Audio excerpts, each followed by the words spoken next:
그러면 이제 미국 주식 투자에 대해서 들어가 볼게요.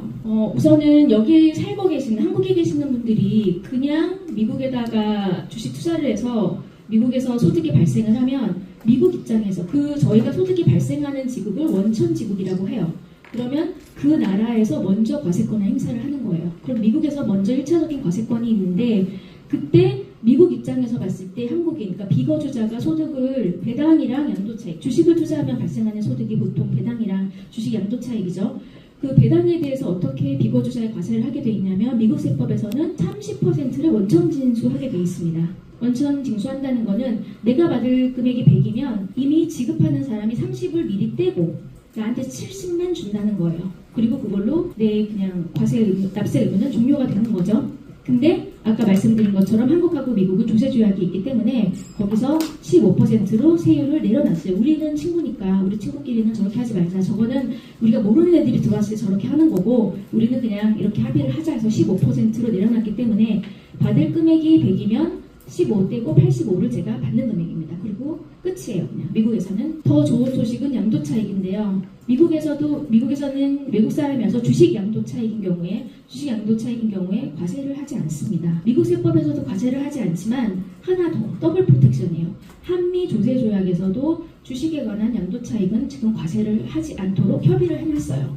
그래서 이거는 양쪽으로 다 우리가 프로텍션을 받아서 주식 양도차익은 한국 사람이 했을 때 과세를 당하지 않고 근데 만약에 내가 영주권이 있거나 영주권을 나중에 딴다 그렇게 되면은 미국에서도 거주자같이 일반적으로 일반 세율의 배당도 과세가 될 거고 그 다음에 투자세 저희가 이제 고소득자의 경우 25만 불을 초과하는 경우 부부의 경우 그때는 3.8% 추가 세금도 있고 그 다음에 그 양도차익의 경우 1년 이상 보유를 하면 저세율이에요. 약간 보통은 37%까지 올라가는데 맥스 20%까지 가고 추가로 3.8% 더해져서 그냥 일반 거주자처럼 세금을 내게 됩니다. 저희 여기 한국에 계신 분들 입장에서는 한국 금융기관을 통해서 투자를 하시면 이런 게 다 해결이 되거든요. 다 정리가 되는데 혹시 미국에서 직접 미국 금융기관을 통해서 주식 투자를 하시는 분들은 반드시 내가 한국의 한미조세조약에서 제공하는 혜택을 받을 수 있는 사람이다 라는 것을 WBN을 제출을 하셔서 30%가 아닌 15%로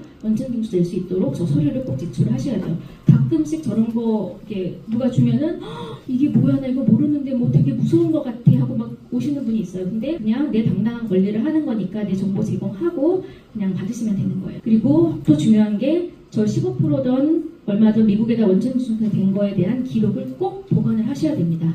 우리가 외국에다 납부한 세금을 한국에서 이중과세 방지를 할 때는 저 영수증을 가지고 얼마를 외국에다 냈는지 그 금액을 빼주는 개념이기 때문에 저 외국 납부세 영수증을 꼭 챙기셔야 되고요. 한국은 너무나 잘 아시는 내용이죠. 2천만 원 초과인 경우에는 그냥 다 종합과세로 이게 한국 배당인지 미국 배당인지 상관이 없습니다. 다 종합과세로 들어가시는 거고요.